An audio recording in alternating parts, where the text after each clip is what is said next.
Bharat house of terror, house of mafia হিসেবে ভারত পরিচিত হচ্ছে।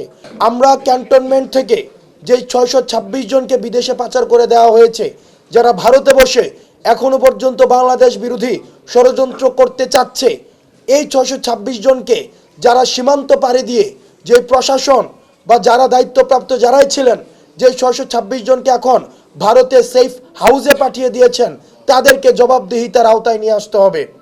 তাদেরকে প্রশ্নের আওতায় নিয়ে আসতে হবে তারা কি কারণে এই 626 জনকে বিচারের সম্মুখীন না করে তারা ভারতে পাঠিয়ে দিয়েছে।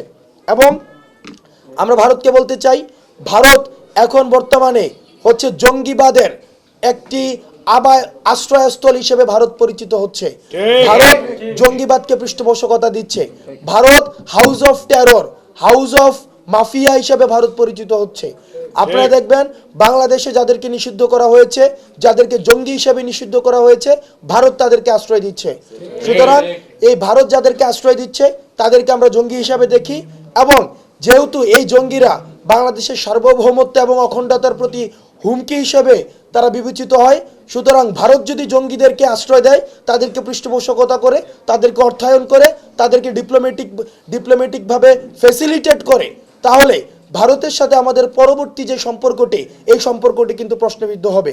কারণ আমাদের দেশের অখণ্ডতা এবং সার্বভৌমত্বের হুমকি যারা হয়, তাদেরকে ভারত হচ্ছে বন্ধু হিসেবে বিবেচিত করছে। সুতরাং ভারতের রাষ্ট্র কাঠামোকে আমরা বন্ধু হিসেবে বিবেচনা করব কিনা, সেটি এখন প্রশ্ন করার সময় এসছে। সুতরাং ভারতের উচিত এই যারা হচ্ছে জঙ্গি, তাদেরকে ফ্যাসিলিটেট না করে 5ই আগস্টে জনগণের সিদ্ধান্তে যে সরকারটি গঠিত হয়েছে, গণ অভ্যুত্থানের যে সরকারটি গঠিত হয়েছে, সেই সরকারের সাথে এবং জনগণের সাথে সম্পর্ক ডেভেলপে জোর প্রদান করা।